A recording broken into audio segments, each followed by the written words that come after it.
Welcome to our channel. 17 बरस पुरानी एक खामोश गलती 3 दिलों की किस्मत को इस तरह बदलने वाली थी कि मोहब्बत, दोस्ती, कुर्बानी और तकदीर सब एक दूसरे के सामने खड़े हो जाएंगे।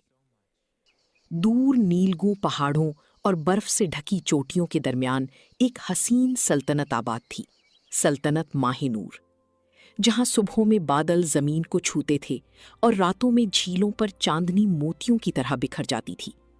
वहां के बागात में हर मौसम में रंग बिरंगे फूल खिला करते थे। हवा में देसी खानों, मट्टी और बारिश की खुशबू घुली रहती थी।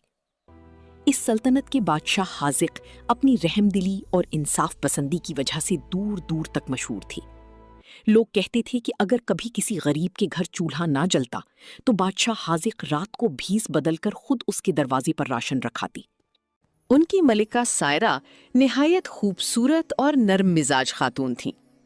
उन्हें पुरानी किताबें, देसी मौसीकी, कशीदाकारी और हाथ से बनी चीज़ों से ख़ास मोहब्बत थी।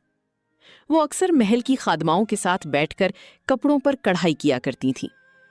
उनकी एक नन्ही शहजादी थी, शहजादी माहीन। बड़ी बड़ी आंखें, खामोश तबीयत और चेहरे पर अजीब सी मासूमियत। वो बचपन ही से दूसरी लड़कियों से मुख्तलिफ थी। उसे शोर शराबा पसंद ना था। वो ज्यादातर वक्त महल की पुरानी लाइब्रेरी में गुजारती या झील किनारे बैठकर किताबें पढ़ती रहती। बादशाह हाजिक के बड़े भाई फरीद भी उन्हीं के साथ महल में रहते थे।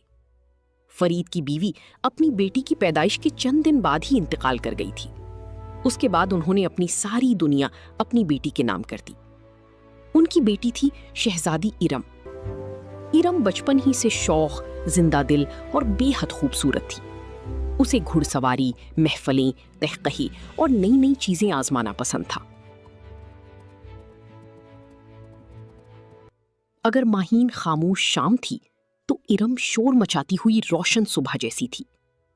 दोनों कजन होने के बावजूद एक दूसरे के बगैर अधूरी थीं। वो एक साथ खाती पीती, खेलती और रातों को महल की छत पर बैठकर ख्वाब देखा करती। अगर हम कभी अलग हो गए तो? हम कभी अलग नहीं होंगे। महल में देसी रिवायात को बहुत अहमियत दी जाती थी। सुबह नाश्ते में मक्खन, पराठी, लस्सी और साग पेश किया जाता। महल की औरतें हाथों से कशीदाकारी वाली लिबास तैयार करती। बाजारों में मट्टी के बर्तन, रंगीन चूड़ियां और